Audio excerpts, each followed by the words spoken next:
Hey crafters, you're back for day 10 of the 30-day craft room organization challenge. I just got done teaching a class, hence the apron, and we were doing a lot of coloring today. And so I thought it was perfect time to talk about how to organize our markers. Because if you're a crafter like me, you probably love coloring and you probably have tons of markers. So let's talk about some ways that you can store and organize yours. So yesterday we talked about ink pads, and I showed you the Stampin' Up! Storage system. And so next to the ink pad, you can store your Stampin' Write markers. And these are great. They have a fine tip and a brush tip. And so you can keep it right next to the same color of ink. Now, in the past, those used to be sold in a complete set and it came with this handy dandy carrying case, but we don't sell them that way anymore. So if you like that case, you might have to check eBay or something like that. We used to sell them individually as well, but we don't. So we only sell them in color families. So subtles, brights, regals, and neutrals. So you can buy a set of 10 at a time, or the in colors, 5 at a time. So I just want to refresh your memory that we have this handy dandy resource that you can download and print in the video description below. And there is a third column here for marker. So you can go through and check off to make sure that you have all of the different colors of markers, or maybe which ones you might still want to get.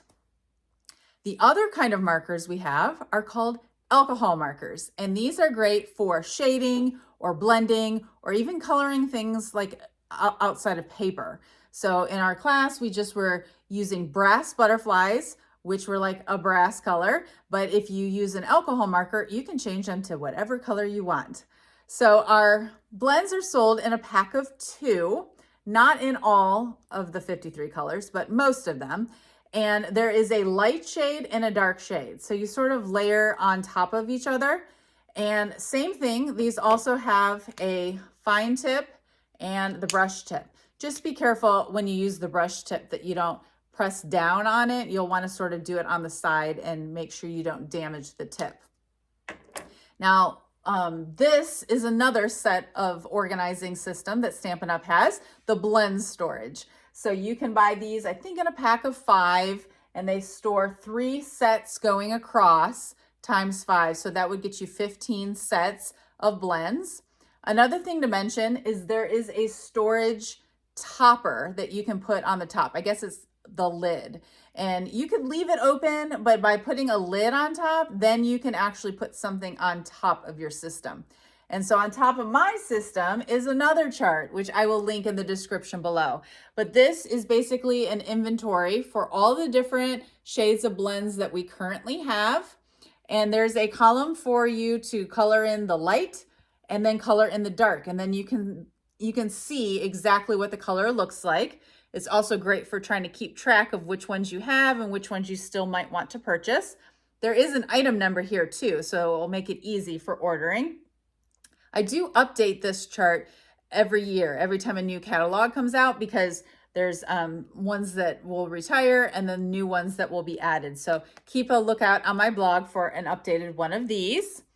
And then there's also another resource I'll post below, and this is for our skin tone collection. So we have 10 different skin tones, and you can see they are numbered 1 through 10. And if you take the number 2 and then the number 4 and shade those 2 together, this is the color that you will achieve if you're trying to color like a skin tone.